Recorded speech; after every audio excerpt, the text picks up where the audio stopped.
আসসালামু আলাইকুম। প্রিয় কুটুম্বপুর ফেসবুক পেজ এবং প্রিয় কুটুম্বপুর ইউটিউব চ্যানেলের পক্ষ থেকে আপনাদের সবাইকে জানাচ্ছি আন্তরিক শুভেচ্ছা এবং অভিনন্দন। তো বন্ধুরা, আজকে আমি আপনাদেরকে নতুন একটা জায়গায় নিয়ে এসেছি এবং কি নতুন একটা জায়গা আপনাদেরকে দেখাবো। যদিও এটা আমাদের এলাকার একটা, শুধু এলাকা না, আমাদের মিনিমাম 30 থেকে 40টা গ্রামের মানুষ যেখান দিয়ে যাতায়াত করে, এবং কি যেই একটা জায়গা, যে একটা স্থান আমাদের আজকে যুগ যুগ ধরে আমাদের ঐতিহ্যের সাথে মিশে আছে, সে জায়গায় আমি আপনাদেরকে নিয়ে যাব এবং কি আপনাদের দেখাবো যে আসলে এটা কতটুকু আমাদের ঐতিহ্যকে ধারণ করছে বা মানুষ এটাতে কতটুকু উপকৃত হচ্ছে।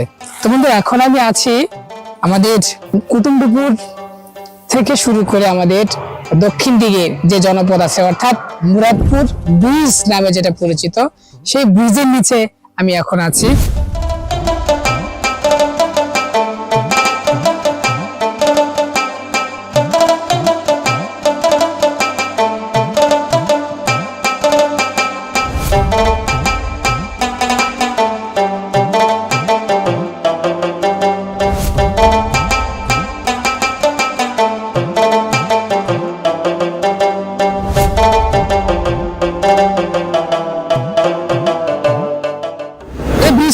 যেন কালের সাক্ষী, যেটা যুগ যুগ ধরে, শত শত বছর ধরে টিকে আছে, যেটা আমাদের ভিতর এবং বাহিরের মানুষের একটা মেলবন্ধন হিসাবে পরিচিত।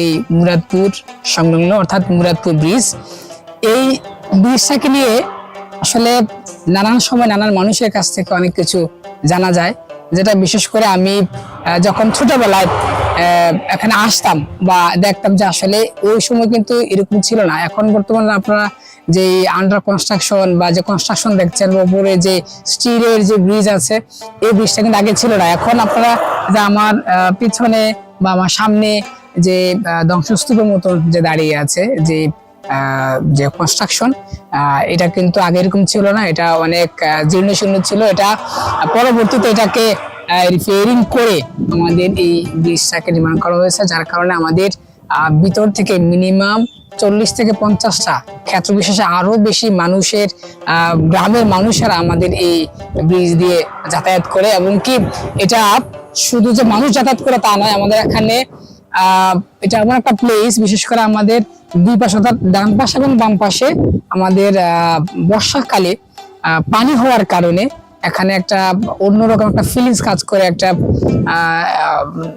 মানে একটা অনুভূতি, একটা আবেগ কাজ করে, যার কারণে বিকেল বেলা আমাদের তরুণ প্রজন্ম যারা আছে তারা এখানে ঘুরতে আসে, এখানে বসে ওরা কিছুটা সময় কাটায়।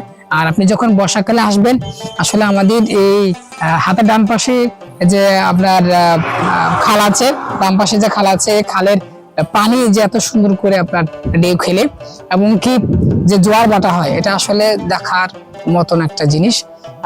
যার কারণে আসলে প্রত্যেকটা মানুষের কাছে আমাদের এই ব্রিজটা একটা আবেগ এবং অনুভূতির একটা জায়গা।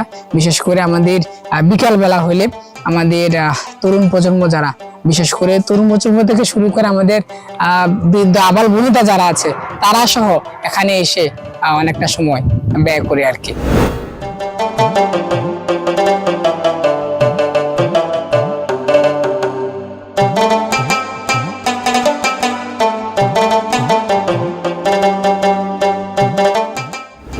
আপনি যদি আপনার সময়টাকে একটু বিনোদন হিসাবে আখ্যায়িত করতে চান, অথবা আপনার সময়টাকে যদি সামান্যতম একটু মূল্য দিতে চান, তাহলে আমার মনে হয় এই ব্রিজটা হতে পারে আপনার জন্য একটা বিনোদনের একটা জায়গা, যদি আপনি সুখ খুঁজতে চান আর কি। আর যদি আপনি মনে করেন যে না, আপনার বিলাসবহুল কিছু দরকার, তাহলে হচ্ছে ক্ষেত্র বিশেষে অনেক কিছু। কিন্তু আমি এখন যে ব্রিজে আছি, আমাদের মুরাদপুর ব্রিজ, এই ব্রিজে কিন্তু আপনি যদি বিকালবেলা হাঁটতে আসেন বা ঘুরতে আসেন, অবশ্যই এখানে এসে কমপক্ষে একটা ছবি হলেও আপনি উঠাবেন, যে আপনার এখানে যে ভালো লাগার একটা মুহূর্ত, সেই মুহূর্তটাকে আপনি ক্যাপচার করবেন। তো বন্ধুরা, এই ব্রিজ নিয়ে আসলে অনেক কথা হলো। এখন বিষয় হচ্ছে, এই ব্রিজ আমাদের কিন্তু নট অনলি আবেগের জায়গা, এটা কিন্তু আমাদের প্রত্যেকটা মানুষের একটা আবেগের স্মৃতি হিসেবে এটা দাঁড়িয়ে আছে। ব্রিজের ডান দিক থেকে তাকান তাহলে দেখতে পাবেন যে আসলে আমাদের পানি অর্থাৎ নদীর ফোয়ারা। আপনি যদি বাম দিক দিকে তাকান, পানি নদীর ফোয়ারার মতন বয়ে চলেছে। আর বিকেলবেলা এই দৃশ্যটা উপভোগ করা সত্যি একটা আনন্দের একটা বিষয়, যদি আপনি অল্পতে সন্তুষ্ট থাকতে চান আর কি।